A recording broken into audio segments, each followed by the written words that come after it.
Today I want to go over what is, in my opinion, a really silly engineering flaw in the 2012 through 2015 Retina MacBook Pros. This is not something that's going to affect a lot of machines, but it's still just such a silly mistake that I can't believe it made it into final production. And I love input from people like Dave Jones at EEV Blog that are far more experienced in engineering and design than I am, that know more than I do, as to whether or not this is the way it's supposed to be designed, or if this is just a really silly, dumb mistake. On these machines, when you have one signal that's being split into multiple different directions and go into multiple different chips, it's typical that you put a resistor at each one of the split points. The reason you would do this is so that if one of those chips ahead of it goes bad and winds up bringing everything down to ground, it doesn't mess up the signal that's going to every other chip. This is just a common thing to do in engineering. Here you could see an example of this on the 820-3115 board. You have a signal called PM sleep S4L.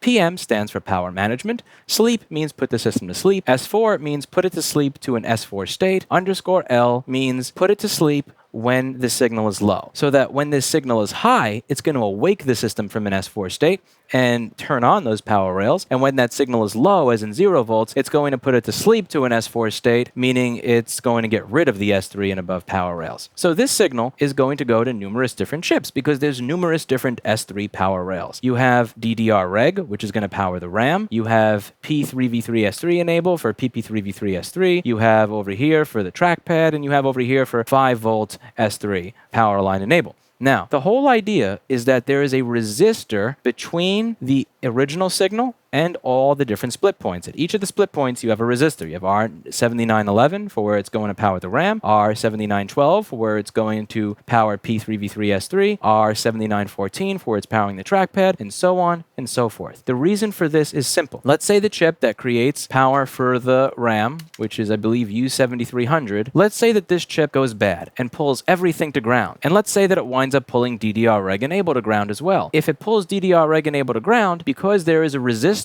between DDR-Reg enable and the originating signal, it's not going to then wind up pulling every other signal on the line down. So this is a means of protecting the system so that if one of these signals winds up being pulled down by the chip in front of it, it doesn't pull down all of the signals. And this is sensible engineering. This is good stuff.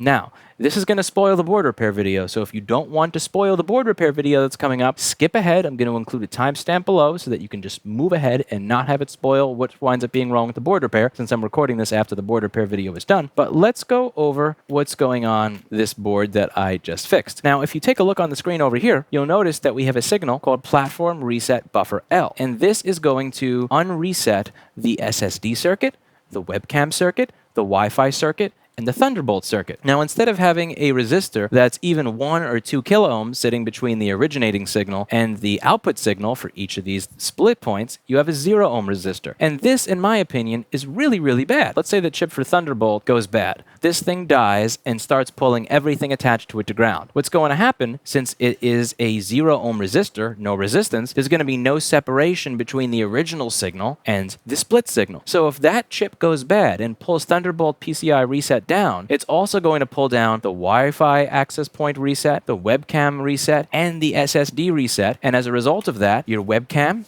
your Wi-Fi, and your SSD are not going to work just because your Thunderbolt chip failed. This is really bad engineering. This is not one of those chips that's going to require some ridiculously high output current in order for it to work. It's not like if you put a 1 kilo ohm resistor here that none of these are going to wind up working. It's not like you need 5 amps going through your Thunderbolt PCI reset signal in order for it to work. The way this is designed, if your Thunderbolt chip dies, you now no longer have Wi-Fi, webcam, or an internal SSD. If you look at this older schematic where they have pull-up resistors between the input and the split outputs, there's no need for that level of redundancy over here, because if one of these fails, then the system's not going to turn on. You can't have a system turn on if you don't have RAM power, but you have 5 volt EN. So over here, if you had a 0 ohm resistor between all these points, you would actually be totally fine, since this is for a power circuit. If any one of these fail, it doesn't even matter if the rest are working, because it's not going to work anyway. But this is different, because this is for optional features. You can still use the computer if your Wi-Fi doesn't work. You just have to use a dongle. And let's face it, if you're an Apple product user, you're no stranger to having to use dongles to make your stuff work. To me, this makes no sense. If your Thunderbolt chip dies and winds up pulling everything to ground,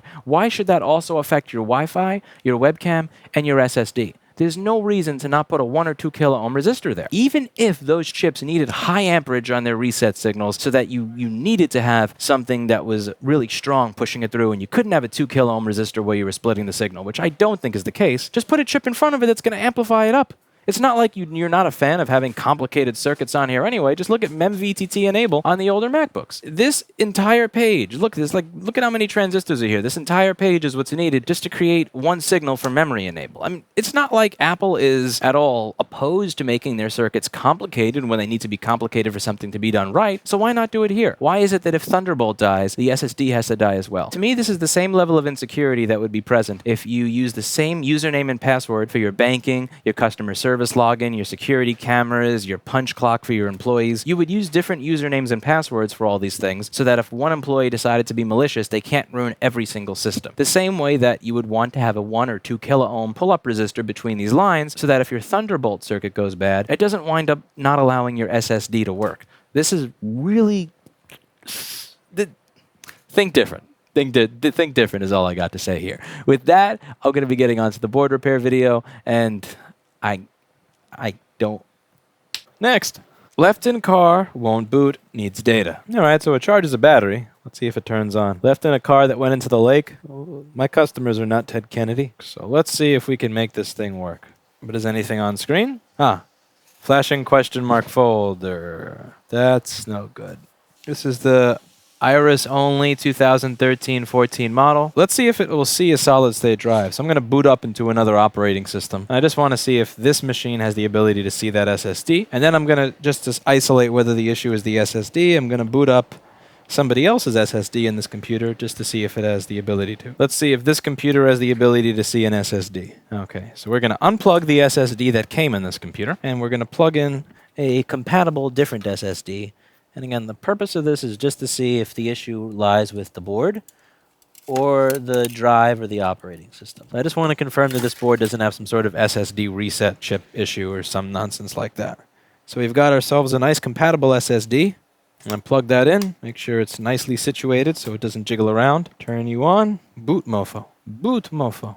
All right, doesn't see this SSD. So now what I'm going to do is I'm going to try his solid state drive in my computer. And if that doesn't work, then he's truly f***ed. And no data for him. But let's see, one way to find out. So this here is a tester MacBook. We're going to take this tester MacBook and take this customer's SSD and see if it boots up in the tester MacBook. So do you think this guy's lucky and has his data? Or do you think he's unlucky and he's f***ed? It looks like it's booting. So the issue seems to be isolated to his computer. His computer cannot see a working SSD. So he does have his data. The issue seems to be with the motherboard. So we're going to take the board out, but lucky him, his data is all there. Let's just go over to the SSD connector. As I'm opening this up, you guys can follow along in your own board view software. The SSD connector is J3700. And if we bring up J3700, you're going to see that there's a couple of things that are important. The first thing that's important is that the SSD is actually receiving power to turn on. And this is something that we're going to have to test with an SSD connector. PP3v3 SOSW SSD. That is going to power the SSD so that it can work. It comes from R5549. R5549. Let's check Q8070. So Q8070 is going to be responsible for taking PP3v3S5 and sending PP3v3S5 over to the SSD, and it's going to do that if SSD power FET enable is present, and that's going to be present from SSD power enable and PM sleep S3 buffle. The next thing that we're going to be interested in is going to be if the SSD reset signal is present. SSD reset con L right over here on pin 8. So U3740 is going to be responsible for creating the SSD reset signal. A reset signal is kind of like the reset button on the front of your desktop PC. If you hit the reset button, the computer will just turn off and on again.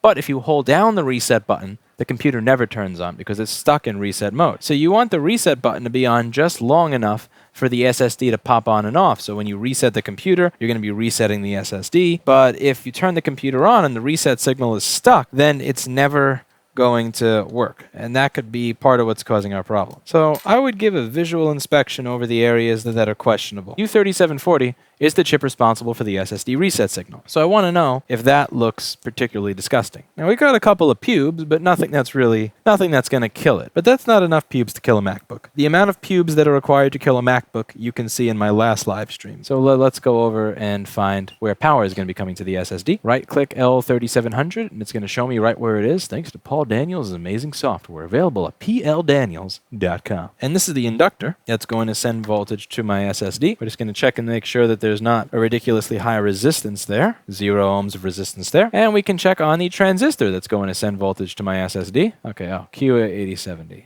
All right, so let's find this. And that's going to be this thing up here. And this looks absolutely fine. So right off the bat, I can tell you that this board's going to suck because there's no sign physically of anything being really messed up, which kind of leads me to wonder if it is the issue of PCI Express not working at all. So in order to actually do real testing, I have to plug the SSD in. So we're going to plug the SSD in, and I'm going to see if the SSD reset signal is present, and I'm also going to see if 3.3 volts to turn it on are present. I'm going to plug the SSD in, like so. Get it in there nice and snug. So the first thing we're going to test on the SSD connector area is whether or not 3 volts is getting to the SSD. We have 3.3 volts at the SSD, so the machine is able to power an SSD. The next thing we're going to do is take a look at whether U3740 is producing a reset signal. This reset signal, we want this to be high. It says SSD reset connection _L, which means the reset signal, which is going to reset it, will be present when it's low. So on pin 8 of the SSD, or on pin 4 of the SSD reset IC, which is U3740, which I can find just by right-clicking it thanks to Paul Daniels' software available at pldaniels.com. We want that to be high, so that's going to be like 3.3 volts. This chip is powered by 3.42 volts, so I'm expecting 3.42 volt logic. Now SSD reset is actually 0 volts. How do you get an SSD reset signal out of this? Well, let's take a look. In order for that to work, we need SSD reset L to be high on pin 3, SSD reset L, pin 3. Now we know that the computer wants to turn the SSD on because we're getting 3.3 volts in the SSD. That wouldn't be happening if it didn't want to turn the SSD on. So if we were to go back over to the Q8070 area and we take a look at this, on Q8070, SSD power enable needs to be present in order for this whole system to open. This is a P-channel MOSFET. It's going to open when the power on the voltage on the gate is lower than the voltage in the source, which will happen when this N-channel MOSFET has a higher voltage in the gate than the source, which is ground. So once this opens, it's going to take the voltage in the gate of this MOSFET and send it to ground. The SSD power enable gets this whole thing started. Long story short, SSD power enable is there. I think the computer wants to see the SSD. It wouldn't be trying to turn something on if it did not want it to be on, which leads me to believe that the issue could be isolated to U3740. So revisiting U3740, I want to know if SSD reset L is present, and I think it may actually be present. So one way to find that out, we're going to measure for SSD reset L, which is going to be present on pin 3 of this chip, and I bet it is. My bet's on it being present, because if it's not present, this guy's probably since it's going to wind up being some sort of PCI Express issue. 0 volts, but then it goes up, and then it goes down, and then it goes up, and then it goes down, and then it goes up. I think U3740 is bad. I think as a result of U3740 being bad, it's pulling down my SSD reset signal. I think that's what's going on here. I think that, because think about it, 1 volt is not a valid state for SSD reset. This uses 3.3 volt logic. 0 volts is a valid state, 3.3 volts is a valid state. 0.1 volts, 0.5 volts, 1 volts, that's not a valid state. So let's remove U3740 and see if it has any effect on our SSD reset L signal. I'm going to turn off the power supply. We're going to add a little bit of flux over here, just a tiny bit. Going to take some of that beautiful Amtech NC559 V2TF flux available at store.rossmangroup.com. We're going to put it on there because it makes removing the chip easier, more luxurious. I'm going to turn on my fume extractor. I didn't notice that the person who owns this machine is actually watching right now. Oh man, I feel bad now. I've said I hope the guy who owns this isn't like 5 times. Yeah, I'm probably giving this guy a heart attack about his data. Maybe I shouldn't be live streaming this stuff. Sorry, guy, if you're watching. Oh, man. Oh, well. We're probably going to make it work, though, so there's no problem here, right? It's only a problem if you can't fix it. And I'm sure this is going to be fixable, unlike that A1534 from before.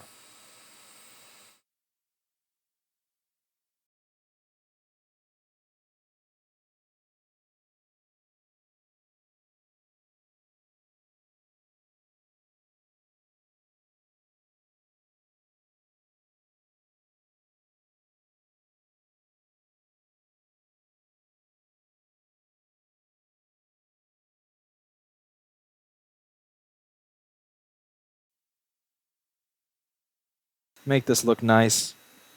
Make this look professional.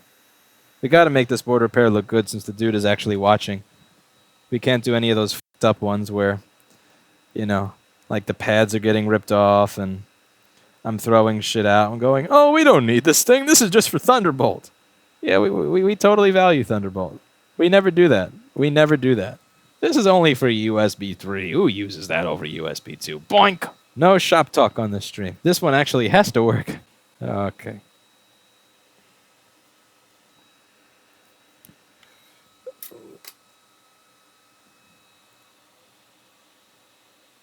It's nice and cooled off. We're going to plug in a solid-state drive, and I want to see if SSD reset is present on this pin. Let's see if it is. 1 volt. That is not a valid state. Let's see where SSD reset comes from. Platform reset buffer L. Let's check out what that is. Okay. So there's a 0 ohm resistor between platform reset buffer L and SSD reset L. All right, let's go. Let's follow down this rabbit hole here. What's up, U2080? What's good? Now, this is a logic gate, and if PP3V3SO is present on the input, and platform reset L is present on the input, which has to be present for it to turn on, then platform reset buffer L should be present. So this is a logic gate. If you have 3.3 volts on both of the inputs on the left, then you're going to get the output on the right. So the logic gate could be bad, or this resistor over here, this 0 ohm resistor could be bad for SSD reset. Platform reset L is definitely present. You need platform reset L to be present for it to turn on. If you didn't, your platform would be reset. And, you know, if your platform's reset, then you're effed. First things first, let's check out R2085. And thanks to the magic of Paul Daniels' new board view software, finding that is just a right click away. Don't delay. Check out Paul Daniels' software at pldaniels.com today. And let's measure you. Are you a 0 ohm resistor? You are a 0 ohm resistor. All right, let's continue down the line then. That's not the problem. Let's check U2080. U2080, so we need PP3V3SO, which is present because the machine's turning on, obviously. The machine wouldn't turn on if it was missing that rail, so that's there. And then it needs platform reset L at pin 2, which is there, obviously. Now, pin 5 is going to be the power where the chip's going to turn on, and that's there, obviously, because it's PP3V3SO. But this pin over here is 1 volt, which leads me to believe that the logic gate is what's not working. It's getting its inputs, it's getting the power it needs to turn on, but it's not turning on. So it's getting everything that it needs on input, and it's getting the voltage that it needs so that that logic gate can be a logic gate and do what it does best. Yet, it's not working. So what I'm going to do here is we are going to repeal and replace U2080 with a better one, a fitter, happier logic gate, and continue from there.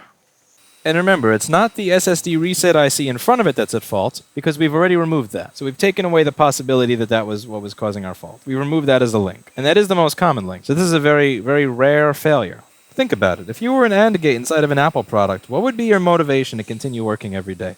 Aaron says better than spending life in a landfill. Yeah, but in a landfill, it's going to go to a recycling center. When it goes to a recycling center, that little AND gate is going to get ground down into something and then maybe used later on to make something nice like a cup holder or a chair or a breast implant.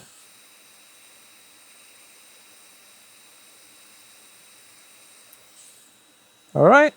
This is a clear open and shut case. Bada bing, bada boom, fixed board. I think I'm going to get 3.3 volts. 0 volts. Well, fuck me. An SSD reset is still 1. What the resistance to ground is 64 kiloohms. So that would be pulling PP3V3SO down as well. That's not it. You know what could be pulling this down? Camera reset, AP reset, and Thunderbolt reset. But then again, if they were pulling it down, why is it that we have 60-something kiloohms to ground over here? Doesn't really make sense. Take out the other 0 ohm resistors today. Let's see, camera? F the camera. Who needs a camera when you don't have an SSD? What's AP reset? AP reset is probably going to be for the Wi-Fi. I mean, well, I guess Wi-Fi, you don't have an SSD. That's useless. And Thunderbolt. Yeah, Thunderbolt. What's the point of Thunderbolt if you don't have an SSD? Yeah, let's knock off all this crap. All right, remember what I said before about let's not knock off somebody's Thunderbolt or USB on a stream? What are we going to do? We're out of options here. Okay, you got to stay. Yeah, you're going to go. F*** you, Thunderbolt. Q camera. And Q Wi-Fi. Okay, so you never know. Something else may be pulling this down. Yoink. No Wi-Fi for you. No Thunderbolts for you. And no webcam for you. Who needs any of that stuff? That's all optional anyway. What, you need a camera to take pictures of yourself and that crap so you can post it to the internet, and a Thunderbolt so that you can see it on an external monitor? What kind of narcissist are you? 3.3. Okay, we're getting somewhere. We now have a proper 3.3 volts and SSD reset. So now we're going to put those back one by one and figure out which circuit it is that's fucking this up. So what do you think it is? Do you think it's the Wi-Fi circuit, the webcam circuit, or the Thunderbolt circuit? This is one of those areas where it would be really convenient if it was the webcam that was screwed up and this is a dude that had tape over the webcam. Because there's nothing more satisfying than the type of synergy that you get when a customer sends you a board that has an issue with the webcam circuit and they have tape over the webcam. Because you can essentially be guaranteed that it's like, hey, check it out. Just because you're like one of our top tier customers, I actually modified your board so that you no longer need this tape over here. And they go, wow, thank you so much. What do I owe you? Oh, nothing. Just a smile is all. Okay, this is an interesting rabbit hole. I gotta say, this is an interesting rabbit hole of a board. I was not expecting this. I definitely was not expecting to go this far down into the depths of hell over no SSD. This is cool. This is a very interesting new problem. Only on an Apple product. Only on a fucking Apple product would this ever happen. I mean, look at this. This board does not even have liquid damage on it so far. Unless I'm missing it. Okay. So we're going to put this one on first. That was for Wi-Fi, AP reset. AP reset L goes to this chip, U3540, and U3540 is responsible for resetting the Wi-Fi. And that thing is up here. Let's plug in the SSD, and we're going to measure and see if our reset signal is still present. 3.3, so it's not the Wi-Fi. Okay, next on the list. It's got to be either the webcam or the Thunderbolt. Next up, reattaching Thunderbolt. All right, that's back on the board. What an investigative, invigorating stream. Could it only be a problem when all are connected? Well, if that's the case, then we'll have to do rock, paper, scissors, says no Wi-Fi. Rock, paper, scissors says no Thunderbolt. Rock, paper, scissors says no SSD. No Wi-Fi. No Thunderbolt, no webcam. Let's hope it doesn't come to that point. That's how we fix boards here at Rossman Repair. Thunderbolt reset and webcam reset. It's the fucking Thunderbolt. It's Thunderbolt. Thunderbolt's doing it. Okay. So Thunderbolt reset. TBT PCIe reset. Where are you going? You're going to some stuff on the other side of the board, it seems. You're going to this big, ridiculous Thunderbolt chipset that is almost impossible to reball properly.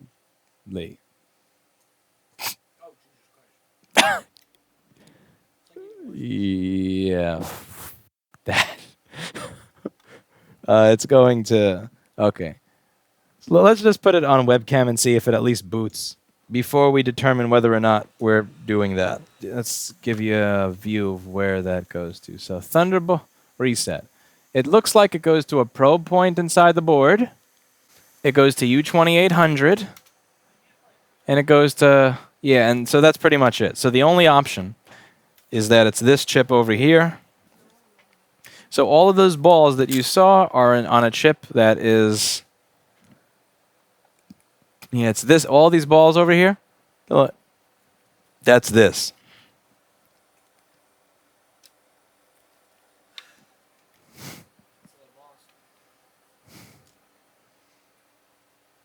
Do I have a stencil that even fits this? I definitely don't have a stencil for that. I wonder if I can use maybe I can rig an SMC stencil to fit that. But I would definitely have to order. I would most likely have to order a stencil to reball that, which would come from China and take forever. So now we're going to see if this is able to boot with this drive. And we got an Apple logo. So you got the idea. This is able to boot. So just to go over this again so you have an idea of what it is that we did to fix this board, it wasn't allowing us to see an SSD. So we tried that SSD in another computer, and it boots up fine in another computer. But working SSDs did not boot up in this computer. So what we did is we went to where the SSD connector was on the motherboard, and that is at J3700. And at J3700, the main things I'm interested in are power and reset. 3.3 volts was present at the SSD. 3.3 volts being present at the SSD tells me that it's trying to turn the SSD on, and it also tells me that we don't have a power problem. So then we looked for the reset signal. The reset signal is very similar to the reset button in the front of your desktop computer. If the reset signal is present all the time, and it's going to be present when it's low because you see _L. If you hold the reset button down, your computer's not going to turn on properly. The same way if the reset signal is held down, the SSD is not going to start. So we looked and I saw that SSD reset was sitting somewhere between 1 volt and 0 volts, which is not a proper state. It should be 3.3 volts or 0. I took off this chip because SSD reset L wasn't present, because I was curious as to maybe whether this chip was holding it down. That's the most common issue with this board, and that's where most people are going to wind up stopping, because 99% of the time it's going to be U3740. However, we still didn't have any SSD, and we still didn't have SSD reset L. So we followed SSD reset L back to find out where it comes from, and it comes from around the R7085 area. R7085 is what attaches platform reset buffer L to SSD reset L. But this platform reset buffer is also going to go to several components. It's going to go to the SSD reset circuitry, the camera reset circuitry, the access point, which is the wireless card reset circuitry, and the Thunderbolt reset circuitry. We tried replacing U2080 because we were getting our inputs but not getting our outputs, and I also noticed there was no short to ground over here. However, this was not any ordinary short to ground. The short to ground that we were having on platform reset buffer L was a short that was only present when the machine was on. So there is a chip that is broken that is pulling the voltage down only when that chip is on. That's a rare and a very annoying type of short, and that is the type of short that's not easy to detect. So when I measured for my resistance to ground over here, my resistance to ground at platform reset buffer L was 70 over 70 kilo ohms, which is a totally fine value that leads me to believe that the issue is with U2080, not with something in front of it. We had the inputs to PP3V3SO, we had the inputs over here, we had platform reset L, we had PP3V3SO, and we had the voltage for the IC to turn on. So U2080, the logic gate, is being told to turn on. It has its input voltage, it has its input signals, but it's not creating its output. So I replace U2080, and it still doesn't work. What the hell? The only thing that makes sense at this point is that something in front of it is shorting it to ground, but only when the computer turns on. So we removed these one by one and put them back on to figure out which one it was, and that's when we figured out that when the Thunderbolt resistor was attached, it was stuck. So when we removed this piece by piece, we realized that it was the Thunderbolt that was holding it down. So we removed that, and we noticed that when we plugged it in, our SSD reset signal was back, and it was also booting into the OS, which means that there's something wrong with the Thunderbolt reset. Now, if we look at where that goes to this Thunderbolt controller chip over here, which is something that this is a job for Paul to replace. So this is a very, very complicated chip, as you can see here. It has a bunch of different functions and a bunch of balls in a very small area, and this is one of those chips that comes with programming. This is not a chip that you can just buy by itself. This does come with programming, so you need to harvest it from a donor board and pray that the board that you're harvesting it from is not a board that was thrown away because that chip doesn't work. And you also have to hope that it will survive that process. Some chips do survive the process of being harvested and put back on. Some chips are sissies and do not survive that process. So that's it for today, and I hope you learned something.